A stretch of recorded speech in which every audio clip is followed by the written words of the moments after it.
An Ian Blackford speech. Partygate goes on and on and on. Steve. Yep, next set is a Commons investigation. That's going to be the next part of this. Well, I say it's going to be in quite a while, because sadly we're doing all of these in a serial fashion rather than in parallel. So MPs have passed a motion setting up an official inquiry by the Commons Privileges Committee. We're basically looking at, did Boris Johnson mislead Parliament? And by mislead, they mean lie in. Simple as that. Was he saying something he knows not to be true? So the problem is, though, they've now got this investigation that will happen after the Sue Gray one, after the Met Police one. But the Scotland Yard has said they're not going to do any updates until after the May elections. I don't understand why. So they're not subject to purdah, but also this is not a trial by jury. It's this bizarre refrain that politicians go to. Well, I couldn't possibly comment while the investigation happens. Why not? In case you give it some good information.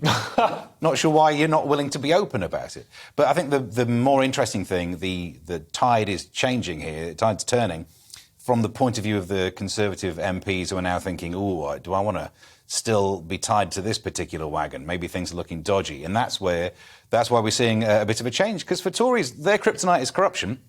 For Labour, it's always economical issues. And if this is starting to look like corruption, you kind of not blame the Tory MPs for thinking, oh, I'm not sure I want to be linked to this. Yeah, and you'd imagine they're going to take a bit of a hit in the May elections next week. I mean, they're bound to take a bit of a hit next week. But, I mean, I think people, as an electorate, as a nation, we're just bored of all this party stuff. I mean, like, the governments do far worse stuff than this. Tony Blair invaded Iraq. He devolved parliaments. He instituted faith schools. He introduced mass, unfettered, unscrutinised immigration. Like, there's been so much more, like, stuff that's been more damaging to us as a nation. I think coming up with some rules. We've got to remember, Boris only came up with these rules because we're a nation of crybabies who absolutely, beg and demand to be mollycoddled and tucked into our room at night like it's a travelodge. When you stay in a hotel and they tuck it in so tight.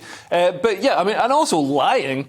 Like, nobody's really that bothered that Boris lies. He's like Trump. Like, lying is priced into the brand. We know he's lying, we enjoy his lies, and we know what he really means. Did either of you see Steve Baker's speech today? No, I think it's it. It's worth watching on YouTube. It was quite a speech, but he made the point that... You sort of made that point, although I think you're coming into it at a different angle as Steve Baker, which is that Blair got away with it, Boris got away with it. You can get away with that much more if you're the PM. But anyone in any other position... whether it was a CEO of a company or a minister, a government minister, would have had to resign by now. Yeah, I mean, he's probably got a point. But also, I'd like to say Steve Baker, he was quite a sceptic of lockdown, wasn't he? Yeah, it's because of Steve Baker and his backbench organisation that we didn't go into that lockdown just before December. And talk about changing the tracks on the railway, the points on the railway. That put us in a completely and much better situation than another lockdown. I mean, he should be PM. I think the real corruption in the Tory party was all the dodgy contracts that went out to their cronies, and literally billions of taxpayers' pounds were just siphoned off, and they'll all be getting the backhanders now. I mean, they already are. Owen Paterson and Randox. You've never mentioned those backhanders before, Neil, on the show.